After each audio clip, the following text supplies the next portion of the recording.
We are the poet, the pastor, and the pundit, opining each week on the intersections of faith and politics. We come to you from First Congregational United Church of Christ in DeKalb, Illinois. We hope you enjoy what you hear. Thank you for listening. Are we ready? Sure. Welcome, everybody.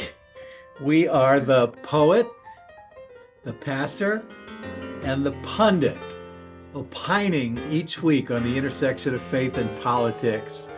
Thanks for listening to our podcast. If you like what you see, be sure to hit the like button and subscribe so that every week when we broadcast, you'll know about it and can listen to the show. We are not just poet, pastor, pundit. We are Becky, John, and Sharon. And this week, I want to just start by asking, how are you? We've gone through almost 10 months now of a second term with this president, and we've all marched. We've all shouted to the eternity that what we feel. We've all asked the question over and over again, what do we need to do about this? But how are you doing? How are you holding up? It's a, moment to moment sort of situation. Boy, howdy. And I count on a sense of hope because without it, we're really screwed. How are your hope reserves holding up these days? They're getting a little shabby, but I will not let go. Well, thank you. Sharon, how you doing? I agree, Becky. It's tough. There's so many days when I feel disheartened. Yes. And I ask myself, could Trump sink any lower? And then I find that the bottom has dropped out, and he finds a new way to go down there. And the latest, of course, is his agreeing to fund some of the SNAP benefits that were previously approved and for which we have a reserve fund. So he's, voiding that part of the Constitution. But yes, I will say I was at an early morning meeting with our state senator, Sue Rezin. Today, this morning before coming here. And the kind of interaction I saw at that meeting with a lot of people being there and a lot of people asking questions and getting good answers gives me hope that we have a very important role to play at the local level. And that adds to the hope generator. Yes. When we feel so federally depleted. Oh, yeah. So that's how I'm doing. How are you doing? Well, like Becky, I don't let go of hope. And so I'm angry a lot. Yeah. I don't sleep as well of late. Yeah. Because I just seem to be embodying this level of ennui that I can't shake. And yet I must also acknowledge that I'm experiencing some moments of profound joy. A few weeks ago, we did the No Kings March and just standing out there with people and shouting our outrage to the universe felt good. We had a wonderful weekend this last weekend with leaders from all over the Illinois state, northern part of the state of Illinois gathering, and it felt good to be with them. Yeah, it really was. It was fun. It was fun to be around positive people. Yeah. And there were a lot of, I haven't seen you in so long, and hugs and all that good energy. Yes. And we were hosts, so we were serving the food, and it's always great to break bread with people. There's something about that was really, really wonderful. Yes. Breaking bread is the basic activity of fellowship. Yep. Very good. Yeah.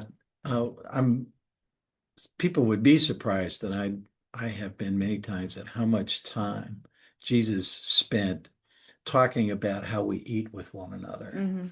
Wow. And what he did culturally to shift the norms and expectations around that. So that when we come to the table that he set, we're always talking about how he set it for everybody. Yes, absolutely. And I'm noticing in my Facebook feeds and local news, there are more and more organizations that are having community meals. We had Open Table here. Was it Open Table? Yes, and for our listeners, Open Table is an event hosted periodically by a local organization called DeKalb Migrant Aid, in which members of various constituent communities gather together for an evening of meal and storytelling. And we create space every time, safe space for our migrant and refugee community to be a part of that. And in fact, not only did we host one, we're hosting another one December 16th right here at the church. I love it. Yeah. I love it. It's great. And the other thing I noticed today was there is a Facebook group, and I may have the name wrong. I think it's something like you don't need to buy anything.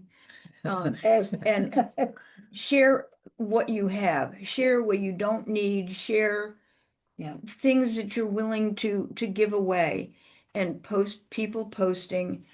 I have a special needs child and I can't find this particular food right now, and my SNAP benefits don't cover it. Can anybody help?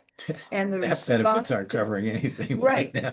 But the Exactly what they're response to covering. that That's was beautiful. immediate. That's local. That's local. Wonderful. And talk about hope. Yeah. Yeah. Oh, right. yeah. Yes. Yeah, good shot of that. So maybe the best book I've read since I graduated from seminary was a book by John Dominic Crossan, whom I love, called The Birth of Christianity. And, you know, I talked a moment ago about how much time Jesus spent talking about table fellowship. The early Christian church was all about recreating table fellowship in what John Dominic Crossan called share meals. Wonderful. And that's how the faith was built. It wasn't built around liturgy. It wasn't built around ordained clergy and bishops and erecting sanctuaries and stained glasses. It was around this disparate community of fugitives from the law. I mean, that's what early Christians were, Right. coming together to gather strength at a table, rich and poor alike, in what they call a share meal. If you had more, you brought more. If you had nothing, you brought nothing, but everybody ate. I love that. Exactly. Yeah. I love that. That is Yeah. That's what talk it's about restoring faith and hope. It's already And- feel great. And America, that's America at its best. Yes. And one of the things that we see is this current government altering the narrative of everybody's welcome. Bring me your tired, your poor, your huddled masses, right? To if you're white and wealthy, we're gonna pass a big, beautiful bill for you. And if you're poor, we're gonna cut your SNAP benefits and we're gonna triple your healthcare costs. Inflict maximum pain. Yeah. Right. If you don't agree with me, I'm gonna hit you hard. Yeah. I got hit hard this morning. I registered for, I'm on the open market for healthcare. My premium, I thought it might double. It didn't double. Oh dear. It didn't triple. Oh my gosh. It didn't quadruple. Oh my gosh. It quintupled. I can't. My healthcare I premium. can't even. Really? Yeah. Good. Oh, Quote Evita, or yeah, Evita in the musical. Don't cry for me, Archie. Yeah. My healthcare is covered adequately by this church. Right. So, but so your expenses just went up. But It's like every place you can do something like that. Well, He does it. I say that, and it's a serious matter. Yeah. And I, because of this church, am going to be fine. But if I'm a single mother with 4 kids whose SNAP benefits just got cut and whose health premiums just quintupled, Right. Yeah. how am I getting by? You're not going to get by. So we are no longer a set the table for everybody, share a meal kind of culture. Right. And what's worse, because I don't think we ever were, it was an ideal. We apparently don't want to be anymore. Right. We're very happy just setting the table for white rich folks. Right. Yeah. I agree. Our founding fathers weren't perfect, and their idea of government for all had a limited, perhaps. It did. But they put out a viewpoint, they put out a goal Yes, that I always felt we were working toward, that we were all absolutely. working toward. The lady with the lamp. Right. And made it possible for those who came after them to alter as necessary Absolutely. what the inadequacies that they didn't imagine. Correct. And Because of also, course they can't imagine what's going to come in the future, but you lay it down in a way that it can be altered to react to and to legally, legally without, represent what the state really is. That's a great segue into the two subjects I want to talk about today, both having to do with the law and legality and the erosion Mhm. of what the gentleman I'm going to quote here calls the rule of law. Yes. And what I'm going to put on the table comes from the writings of a Bush-appointed federal judge, now retired, by the name of J. Michael Ludig. Not a name anybody's going to recognize. Oh, yes, Oh, we will. We will over time. If Because- you paid attention to the assault on the Capitol, Correct. the J6 proceeding, Correct. Yes. It was J. Michael Ludig who was processing in court what became evidence against the coup and the insurrection. And he's now retired, but he's sounding the alarm bell to his colleagues in the federal courts across the country, not only sounding the alarm bell, but also praising them because they are in some ways, the last line of defense. Yes. Yeah. And according to him, they are getting zero support from the Supreme Court. Gee. Yeah. That is frightening. Yes, it is. In an article that he wrote last week for The Atlantic, one of the things he talks about, and he claims that this statement, and I'm going to read it to you, is the most important statement ever uttered about a U.S. president in the history of this country. All right. And here's what he says. Donald Trump has seized all of the power in the United States of America that would be necessary in order for him to subvert either the midterms or the 2028 election or both and run for the presidency and actually be seated as the next president of the U.S. against the will of the American people. He has already seized all the power he needs to do that. So how do you feel about that? I can see in your face. Yes. It's alarming. But to hear it said exactly that way By a judge by a judge with really gravitas. exactly. Who was a conservative Republican Republican judge. yes. No kidding. Oh, Right. yes. That George Bush nominated oh, him. right. Not There you have appointed it. him. No, he's a very measured and considered respondent. During the J6, they would ask him a question and he would take his time to think it through before he spoke. And his words carried weight. Right. And I'm now going to ask, what was his name again? J. Michael Ludig. L-U-T-T-I-G. L-U-T-T-I-G. L-U-T-T-I-G. That's really something. There's this debate in the press and among the pundits, including you. When Trump talks about running for a third term, is he just trolling us? Is he just, and this is what J. Michael Ludig says, when Donald Trump says he's going to do something, he's going to do it. And we dismiss him at our own peril. Well, I do have some remarks about that. Being as I'm a Jersey girl, Right on. and I do remember Atlantic City and the three casinos. Oh, yeah. I have been to Atlantic City. So have I. It's a ghost town. Yeah. Oh, really? He ruined that place. He ruined it. It's like everything he touches. But I will say, well, besides the fact that he lies and lies about lying and then lies about that, there's nothing that comes out of his mouth that is true. However, back in the day, 2015, when there was speculation, everybody went, really? Just tripped down the golden escalator. You know, come on, Yeah. how many businesses is he already bankrupt? Who's gonna? And he is saying, we need a businessman in charge because government working by law hasn't been working. But when I get in there, you know, being the businessman that I am, and we're going, Yeah. you bankrupted everything you touched. Okay. Then he started mouthing off and saying ridiculous things, and everybody went, you know, that's just Donald being Trump Donald. being Donald Trump. And I'm going, yeah, hello. Did you just hear what you just said? It is Donald Trump Right. being Donald Trump. He Our didn't president. change when he became president. No. He's still the demonic, self-centered, narcissistic, stupid, selfish person that he always was. Exactly. Excuse me if I'm speaking too nastily. But Please so, continue.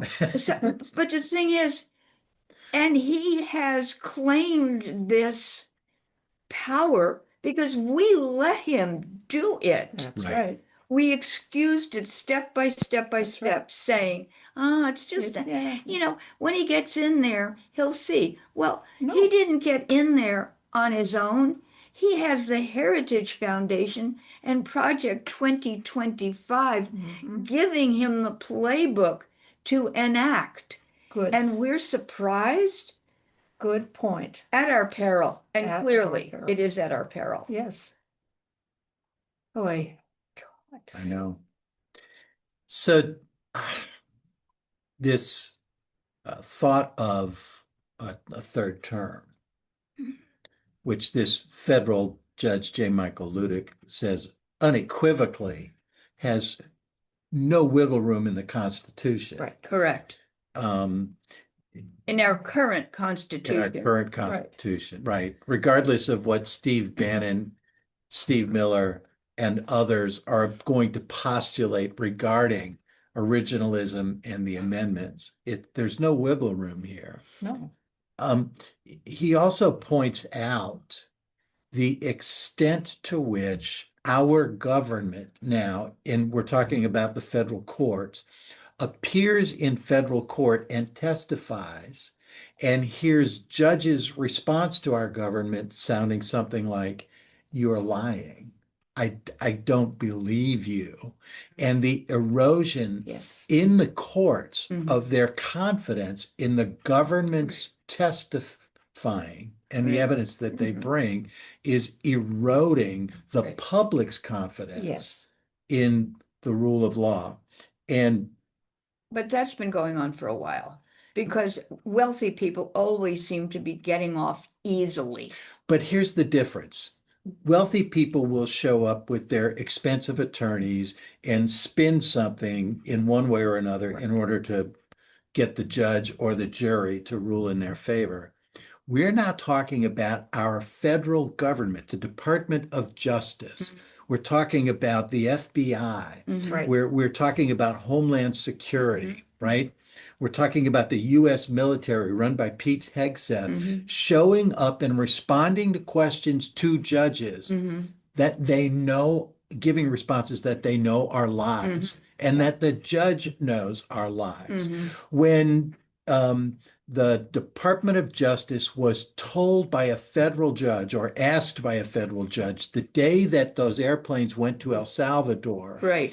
if they were yet in the air, Right. they were told no, Correct. knowing when they went in that they were in fact. Right. And when the court ordered when they found out later that afternoon that the planes were gone, to have them turned around, the order was ignored. Correct. Right. So rich people have always done this. Right. Our government showing up in our courts in Right. front of the judges they appointed and lying is a Right. different ballgame. Right. That is a very important distinction. It says these people can do anything they want. And who's going to stop And them? who's going to stop them? The lower courts, Judge Ludick points out, are doing their Yes. job. Yes. At peril. At Yes. their peril. We Homes talk are- about death threats that he's now Oh. getting. Yes. He and His family. judges' summer homes have been blown to smithereens while people were in them. And I mean, if that doesn't scare it, would sure scare me for me and my family. Yeah, what would I it mean, if take? I'm a That's- judge and I say, okay, I'm willing to take a stand, I am. I believe in the Constitution. Am I willing to risk my husband, my children, and my dog? Right. I might think of a career as a barista at Starbucks. Right. Hey, You know, yeah, I mean, I'm not checking out because I want to, exactly. but if the threats are that ominous and that clear and that potent, And that repeated in Oh. various Correct, forms correct. over and over again. correct. Well, any hope I had walking in here is now. Hang on gone. now, we'll get there. Oh, So Judge Ludig was asked by a reporter recently if he had a chance to speak to the Supreme Court, what would he say? And he said, Mhm. without hesitating, he would look Judge Roberts in the eye and say, "You are presiding over the end of the rule of law in Mhm. America." Exactly. hmm And you don't like it? Well, just look in the mirror. Yeah. it's so interesting to me I mean, he hasn't said it, but if he were to say it, what would the response be? Yeah. And how confident are they of their own ability to circumvent the Constitution? So there are two things that I'm curious about when it comes to Judge Roberts and maybe a couple of others. Is there clear defiance of precedent in the invention of new legal theories in order to give Donald Trump what he wants? Uh, uh, an actual is based on an actual set of principles and beliefs that they espouse, or is there some leverage that Donald Trump has that compels them to vote that way, Mhm. whether it's threats, whether it's evidence of skeletons buried in the closet? Mhm. I don't know anymore. What I do know is I no longer have confidence Mhm. that they're ruling with integrity Okay. and with the best intentions of defending the Constitution they took an oath to protect. Now, Right. I want zero in on the oath. And their oath is to defend and protect Yes. the Constitution. How are they getting around that? You're saying they're originalists. And so When they they are need to be, not always. they are interpreting that oath because the oath is clear to protect and defend. I took it becoming a teacher. I took it every time I worked at a library. I had to take it for the city that I worked in, for the county that I worked in. Yeah. To protect and defend the Constitution of the state that I was working in and our government. Right. Okay, how do you get around the oath? Yeah, I don't know what mental gymnastics they go through to rationalize, justify, and defend Really. what appears to all of us as an abandonment of that oath, but Exactly. somehow they think they are fulfilling that oath. And again, I don't know by what mental gymnastics they get there. Pretty impressive gymnastics. I'm having a late breaking thought. Usually I lose them at my age, but I'm having a late breaking thought. Okay. Do share. Okay, so our laws are based on precedent. Correct. And I'm thinking of Steve Bannon and what's in his back pocket. Until this Supreme Court, yes. Yeah. Okay, so we had a president that got a third term A fourth term. and a fourth term. FDR? Yes. Yeah. He got Because fourth of term? the circumstances in the world, Post-Depression. a post-depression coming out of the war. Okay. If Trump starts a war with Venezuela and Nigeria, and we have an economy that is tanking, and let's see, what else is he engineering? Wouldn't that give credence to the necessity for a third term? He's saying people are rioting the streets of Portland. A lot of frogs are rioting. I agree. There's no, as Judge Ludig said, there's no wiggle room in the Constitution. But the playbook for these would-be dictators is you create the chaos. War with Venezuela would qualify.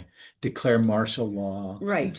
Suspend elections. Right. There's no constitutional authorization for that, But what would that matter if at that time enough of the military brass have resigned, Right. enough of the DOJ have been fired, and the Supreme Court is giving, so where's the backstop? Yep. Yeah. So is it possible? Yes. In fact, let's go back to this. Donald Trump has seized all the power that he needs to be seated as the next president. That's right. He's got that.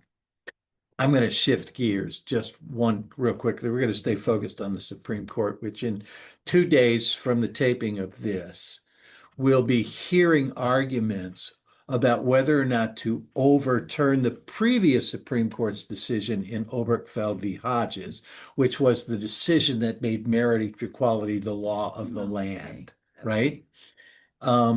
And we talk about precedent. A clear precedent was set in that decision about a decade ago when the Chief Justice of the Supreme Court, John Roberts, voted in the majority.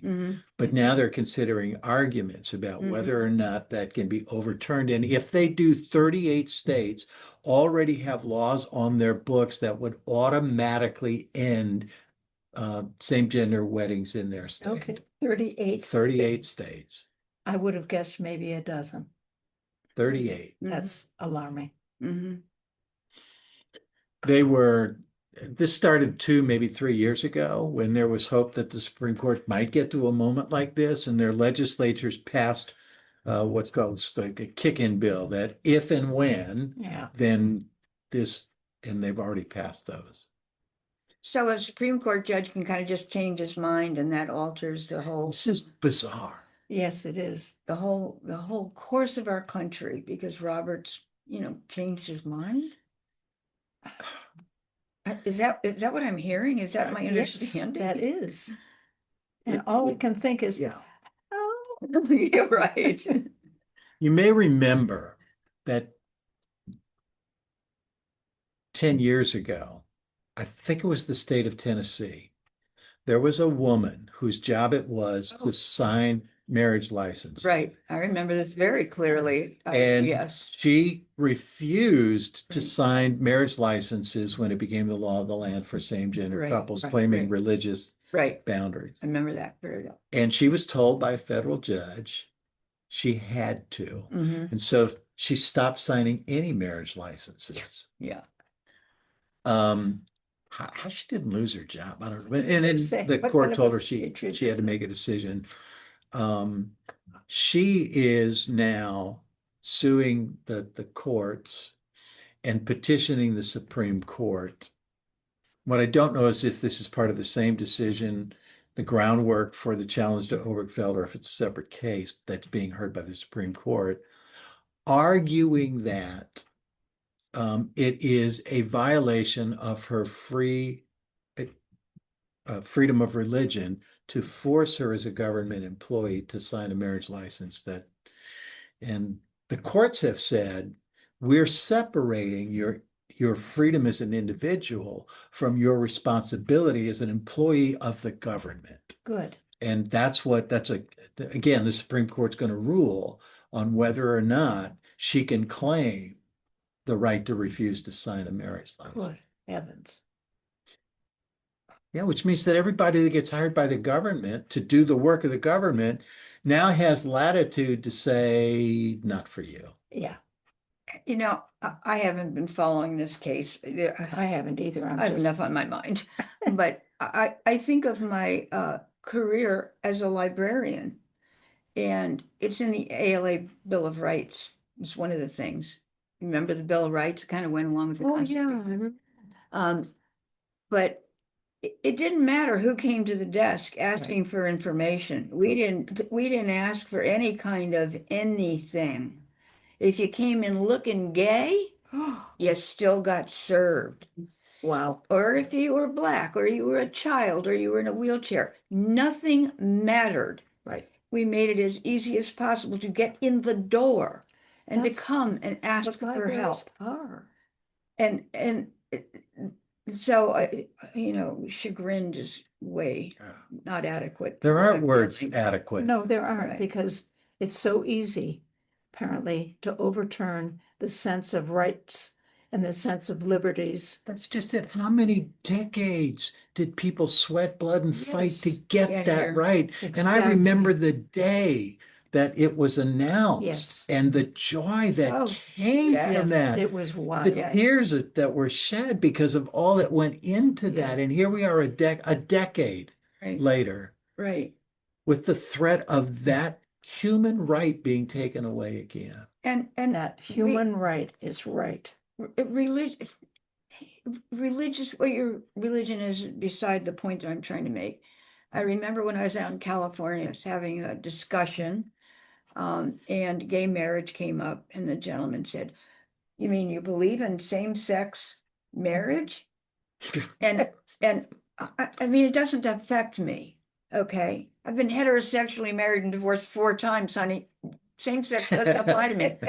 But my response was, I believe in love. And isn't that the way of Jesus? Isn't that the way of Christianity?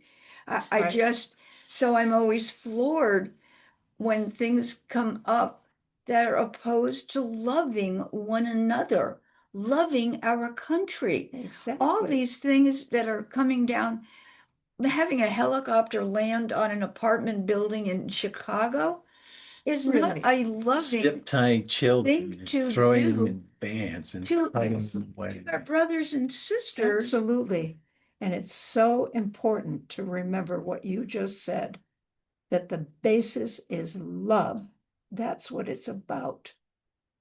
Well, we're going to draw Oh. this to a close. Please say something positive because Could you we came please? in But- here so hopeful. Well, you just said, and we give each other a last word. I love that as your last word. The basis of this is love. Yes. My last word, love wins.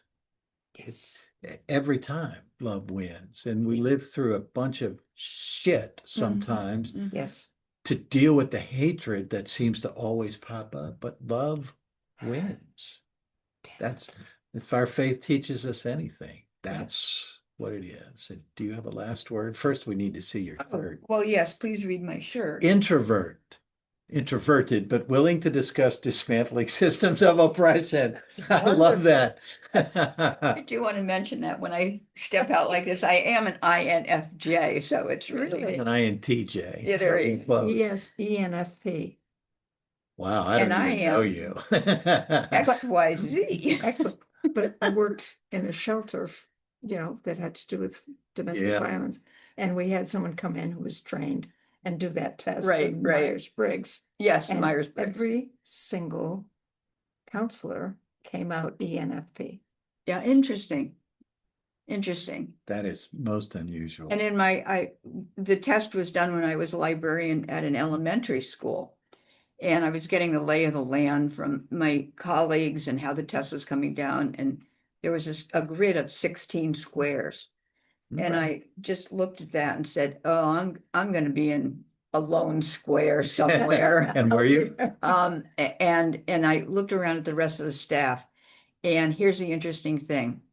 I was with a teacher of the gifted and talented, and the other person in a lone square was the music teacher. No kidding. And it's interesting because in an elementary school, we're considered the specials. Okay. Yeah. The whole rest of the school was in this square. Wow. Of That's extroverts. amazing. But everyone else, and I went, well, no wonder I feel so lonely Right. here. Yes. Because in Introverts the day, unite, but in Yeah. your own corner of the room Yeah. somewhere. and why I couldn't relate. After a day working with people, I wanted to go home. Oh gosh. I mean, I just need a break. I'm loving doing it. I tell people I have to drive 45 minutes to work and they go, that must be awful. Yeah. No, it's an introvert to get 45 minutes alone in the car. Even an extrovert Right. needs Of course. that kind of thing. And I remember when I would go home from the shelter Right. after, serving maybe 8, maybe 10 hours, Right. and going home to my baby. I was a single parent, Yeah. but I treasured that 16 and a half minutes Right. because I needed to let go Right. Decompress. and Right. let go of all the shit. And these peeps would say, "You want to join us? We're going to play volleyball at the bar." And I'm going, good. I'm good. Oh, just like right now. Oh, Well, folks, remember, keep hope alive. right. Yes, We are in this together. We need each other. yes. We will get by. Thanks for listening. We are the poet, the pastor, and the pundit, opining on the intersection of faith and politics. Thanks for joining us. Look for us again next week. Bye-bye. Bye now. That was our podcast this week. Be sure to tune in next week for another edition of The Poet, the Pastor, and the Pundit, opining on the intersections of faith and politics. Thank you for listening.